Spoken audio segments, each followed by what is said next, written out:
Welcome to the Lorecast, where we look into the lore and the stories by which we live. I'm Dr. Craig Chalquist, and you can find us at chalquist.com/podcast and at a number of other online venues. What awaits us beyond religion? Well, some people would say nothing, that religion is it, that my religion is it, that what I believe is absolute truth for all time, end of story.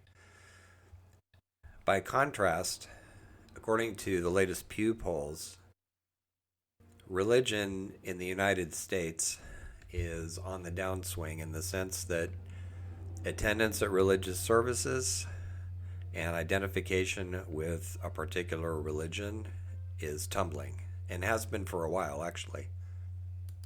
Here in the States, in the 1990s, about 90% of people who answered polls identified as Christian. Today, it's very different. In 2007, that number had sunk to 64%, and it's still going down. And it's declining in other places, too. Oceania, Canada, Western Europe, some parts of Eastern Europe, and Latin America. All numbers in decline for Christianity. There was a Gallup study in 2021 that showed that for people collectively who attend a church, a mosque, or a seminar, that number is below 50% in the States. That's an astonishing number. According to Gallup, the information on Generation Z is not yet in, but it's expected to be significantly lower as well. The big question, of course, is why is religious membership declining so steadily? One thought has been circulated that it has to do with the rise of atheism, but we have numbers on that too. In the U.S., atheists amount to 4, maybe 5% of the population, and it's not rising rapidly. There's no huge push, but the number of Americans who say that they believe in God is about 87%. So clearly it's not atheism or any of the philosophies that go with it, materialism, reductionism, and so on. There are some numbers that can fill in at least some of the puzzle pieces for us, here again in the States, although similar dynamics exist elsewhere. So when George W. Bush became president, there was a steep decline then. When Trump became president, there was a huge nosedive, and in between those, with the rise of mega churches and pastors who sell religion, I think it was Billy Graham who said that he sold religion with the same methods that he used to sell soap. But more recently, with that rise in megachurch showiness, with its flamboyance, its claims to save people, just send us a generous donation, and so on, that parallels sharp drops in numbers of people who not only attend church but also belong to any church whatsoever. So, for instance, before Trump came to office, about 55% of Americans identified with some religion, and that number dropped to 47% once he was in office. So there's an interesting Salon article that goes into some of the detail here. It's by Amanda Marcotte, and it was written in 2021, and I want to read you one paragraph in particular. So, referring to the rise of these megachurches, for instance, in parallel with the far political right, her comment is, not only were these religious figures and the institutions they led hyper-political, the outward mission seemed to be almost exclusively in service of oppressing others. The religious right isn't nearly as interested in feeding the hungry and sheltering the homeless as much as using religion as an all-purpose excuse to abuse women and LGBTQ people. In an age of growing wealth inequalities, with more and more Americans living hand to mouth, many visible religious authorities were using their power to support politicians and laws to take healthcare access from women and fight against marriage between same-sex couples. And then Donald Trump happened. So what seems to be happening here in terms of this decline in religious membership. And as I said, we can see it in other parts of the world as well. It doesn't seem like there's a surge of atheism. It doesn't seem like people are concluding that religion is just bad and that's the end of the story. What's happening instead is that growing numbers of people are watching religion be abused by the powerful and the oppressive and saying, I don't want to have anything to do with this. And unfortunately, people in the religions themselves either support oppressive agendas, or when they don't, and plenty of them don't, they're failing to stand up and say, you're abusing my religion. Now, there's many exceptions to this. I'm thinking right off the top of my head of Cornel West, who's been very vocal about this. There are many others. But for the most part, perhaps because of who owns our media, and that's always something to bear in mind, that the media is owned, and the people who own it have agendas. You don't hear so much about that side of it, the protest of Christians and others who are standing up for the ethical core of their religion. Another example of that would be Rabbi Michael Lerner, who I actually discussed this with him many years ago over lunch when I lived in the Bay Area. There's an aspect to this that doesn't tend to show up, at least explicitly, although I suspect it's part of the numbers we've been talking about. And to use an example from a while back, I'm thinking of how Carl Jung grew up without any feeling for the figure of Jesus, and he admits this in his letters. He considered Jesus an important figure, and he wrote about him a lot, and said that he was a kind of symbol of wholeness, among other things, although he didn't reduce Jesus to that. And Jung also collaborated a lot with members of the clergy and just garden variety Christian believers. But he was clear that for him, Jesus was not a numinous figure and never had been. And by numinous, I mean a figure that feels like it's intensely godlike and fills you with awe and maybe even fear. And numinous encounters are those spiritual experiences we have where they just turn us inside out.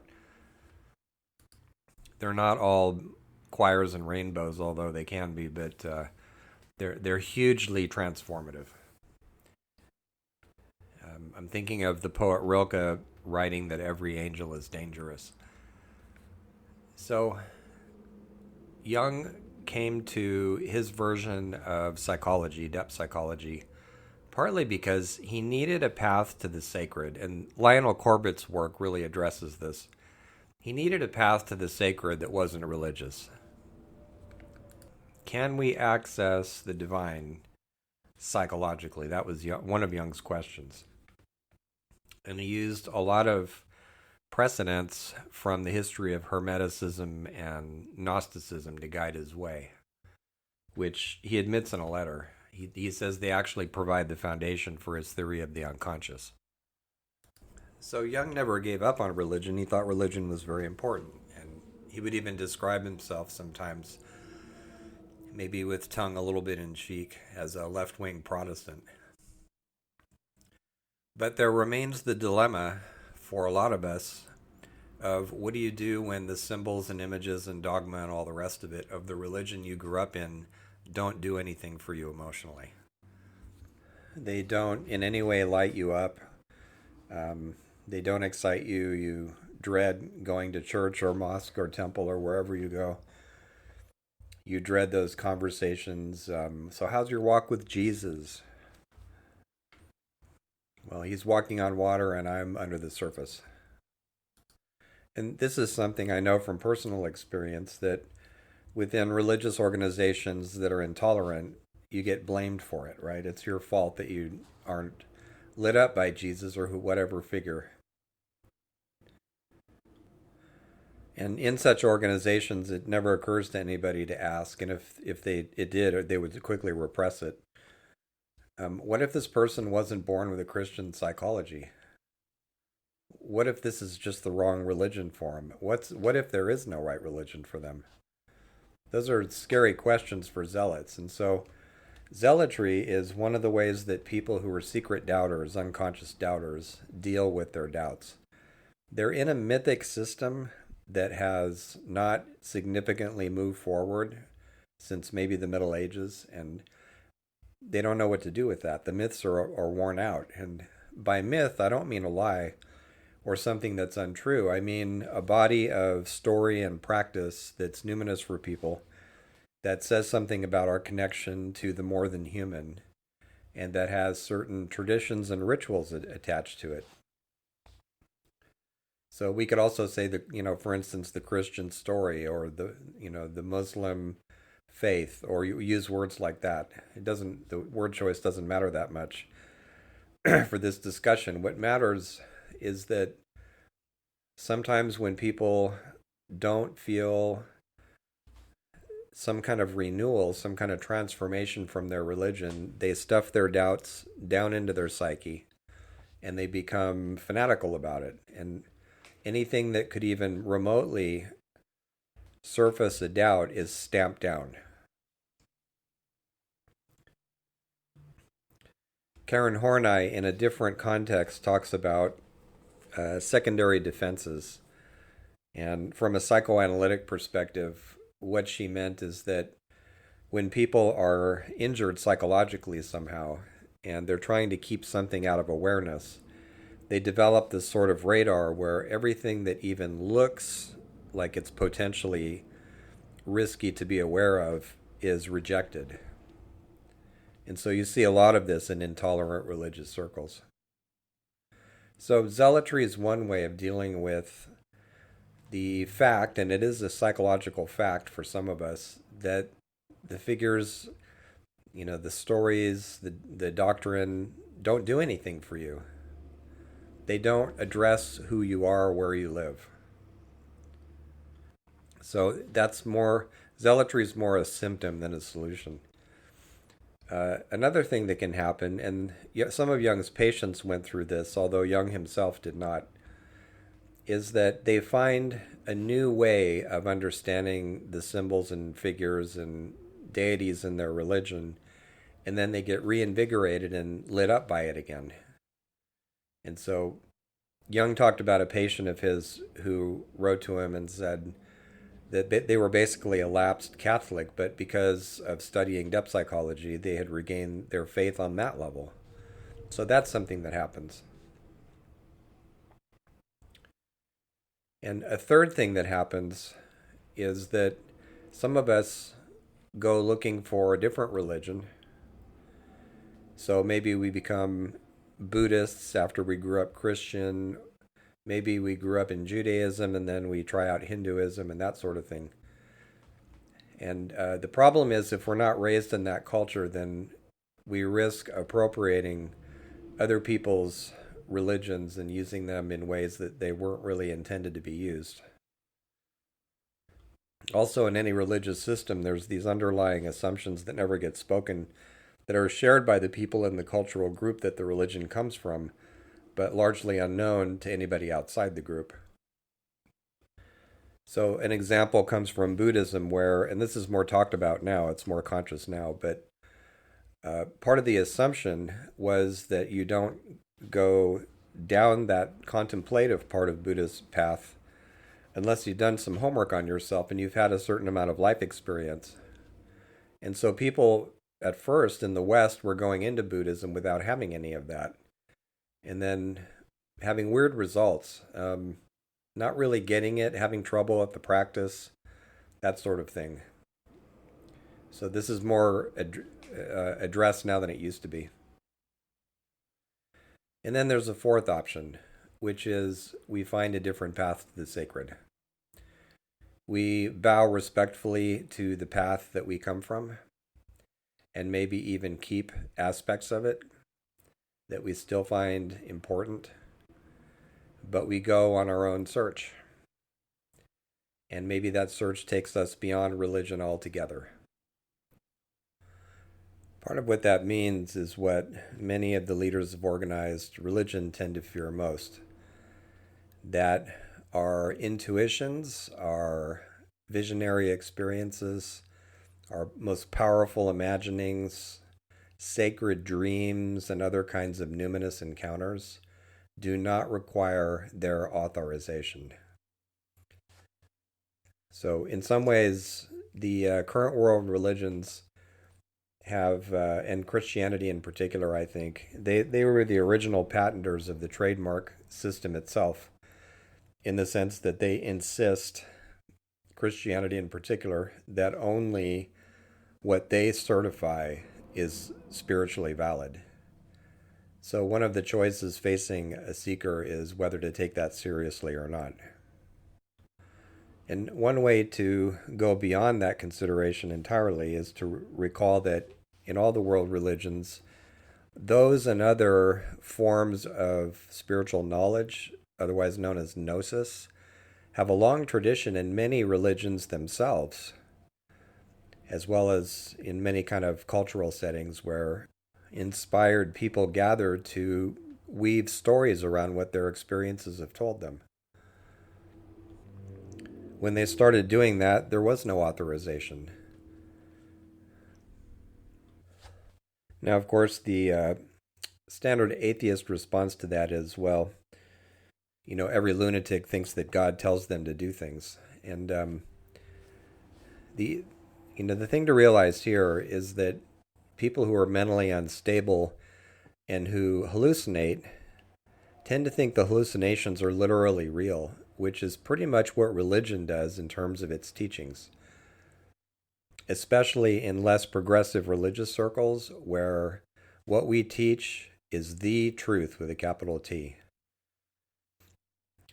In terms of spiritual experience, which can take many different forms, knowings that you can't explain, or cosmic figures in dreams, or what have you, in those, when people are holding them lightly and looking at them as symbolic and open to interpretation, that's not a form of insanity. That's responsible behavior. So the atheist case simply doesn't apply to them, whether the people making the case realize it or not. Besides which, there are plenty of historical examples where people who were not just atheists, but people who are skeptical altogether about higher powers or any of that, undergo their own numinous experience and then end up being completely transformed by it. And one of the first things they say is, I was wrong about all this. It's valid. But that doesn't mean they're going to go strangle someone because God told them to. That's a whole different psychology. Actually, it's more medical than psychological, it's psychiatric. So, part of the journey to finding one's own spiritual path involves deciding how seriously to take such experiences and whether one requires any authorization for them. There's a nice concept that was articulated by Lance Owens, and he calls it the hermeneutics of vision. And one of the arguments there is that the visions themselves, whether they're primarily imagination or imagistic or whatever form they take, they are their own validation. That doesn't mean one should become a missionary about them, which is an aggressive colonial psychology. It doesn't mean that they're the new teachings intended for all of us. Lionel Corbett talks about this a bit too, and he mentions that it's for you. It's the experience is numinous for you, transformative for you, and maybe other people benefit from hearing it. But the model of going out and converting people is old, and not just old, but it was never a good idea to begin with. And what's often striking is when you reread the 4 official gospels in the Bible, when Jesus starts talking about the good news, what he's referring to is not doing missionary work or converting people. For him, good news is that the kingdom of heaven, or it's probably more accurately translated as the commonwealth of heaven, is ever present. It's here for everyone. We just need the eyes to see and the ears to hear. That's the good news. Not a church, not a religion, not a body of doctrine, not you will go to hell unless you're saved by Jesus. None of that. That's not good news. That's bad news. And more importantly, it's a distortion of what you actually see in the Bible itself. Jesus didn't say, go make converts with propaganda, rhetoric, swords, money, and guns. He said, love your neighbor as yourself. And he called this one of the highest commandments. According to the Gospel of Thomas, Jesus also said, the commonwealth of heaven is in our midst, but the eyes of men do not see it. So I mentioned keeping or perhaps re-understanding or moving forward aspects of the religion that we grew up with. I grew up inside Christianity, and one of the things that I like from it that I've brought into my own spiritual practices is a sort of springing off of the idea in the Gospels where Jesus says, after my death, I will send you the Comforter, the Holy Spirit. And when I think of that word Spirit, I'm impressed by how often it comes from words in many different cultures that mean breath or wind. And incidentally, that's another point that Christians tend to forget about their own religion, that it's not really Jesus-centered according to Jesus. It's Holy Ghost-centered. He said, after I die, I'll send you the Comforter. Focus on that, right? Not him. Maybe it's time we let him off the cross. But in any case, Spirit not as a club in the hand of the figure I sometimes refer to as Dad God, the cosmic bully who punishes everybody, similar to the Gnostic idea of the demiurge. No, not that one, but the figure I think of more in alignment with Spirit is a sort of hermetic big mind, as they used to call it in Hermeticism, a sort of cosmic intelligence or sentience or self-organization, even if we thought of it in systems terms. And that Spirit is that sense of presence or aliveness that permeates everything, even matter. And that seems like good news to me. So there's no hell to go to. There's no whipping oneself for being imperfect or human. More of a celebration of humanity. And I like the description in the Hermetic book, the Asclepius, Magnum Miraculum. It means that we're a miraculous work, we human beings. And sure, we've got plenty of shadow and a huge dark side and all that. But we also have everything else. A little lower than the angels, as somebody once said. And I think, too, of all those marvelous ways that something that feels sacred or divine shows up in the natural world. And zealots will say that's pantheism. No, it's not necessarily pantheism. It's more a sense of the presence of whatever we like to think of as the divine or spirit or what have you, animating nature. And in this connection, I'm thinking about the work of Reverend Victoria Loors, who also comes from the Christian tradition and likes some of the imagery and background of it.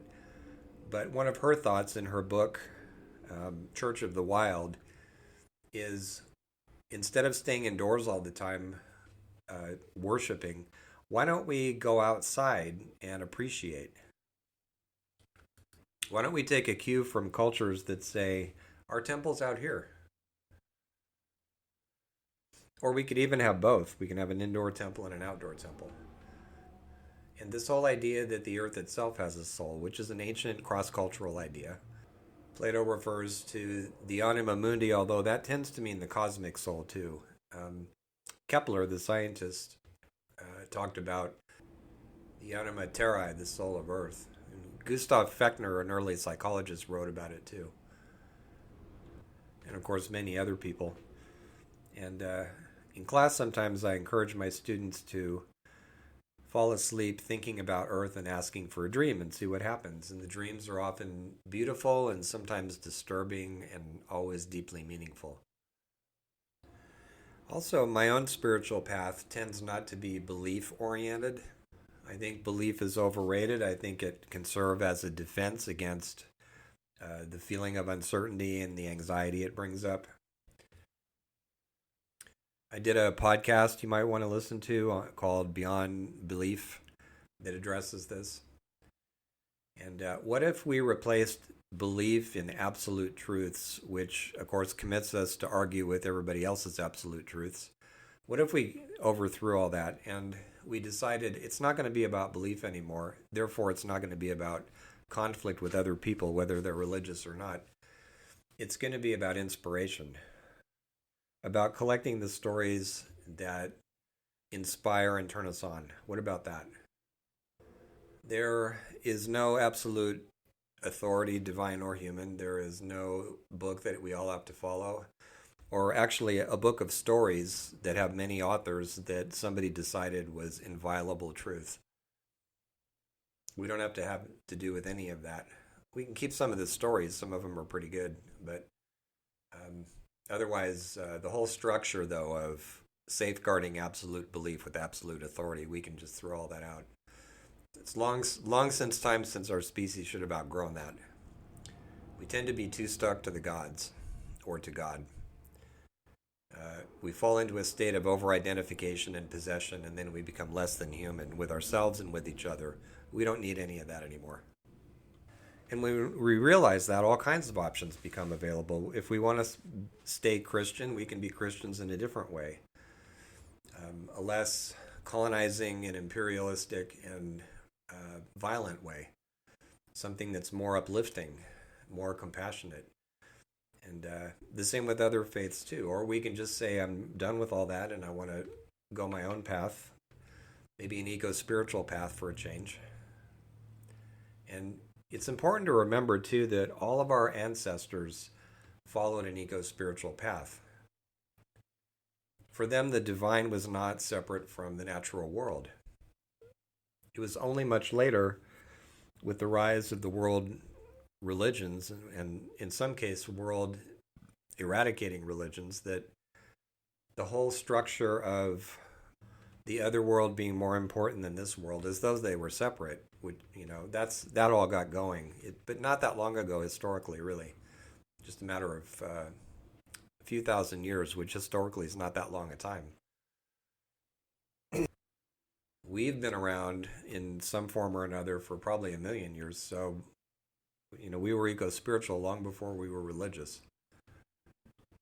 And the ironic thing too is that forms of religion that divide us internally between not only the flesh and the spirit, but also that divide the world from the other world or from the heavenly world or whatever, actually contradict what Jesus meant by the good news. That the kingdom is here, that we're in it all the time. All we have to do is wake up. So you can read about some of my experiments with my own version of this eco-spiritual path that's built on wonder rather than belief.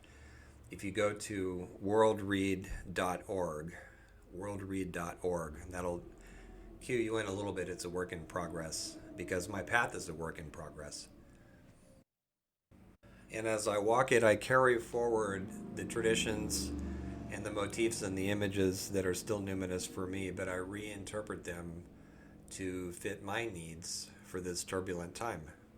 And I invite all of you to do the same as well. What kind of humane stories can we come up with that not only reconnect us to the natural world, which has become kind of a trope, but actually deepen our appreciation for this living world and everything on it? That seems like good news. Thank you.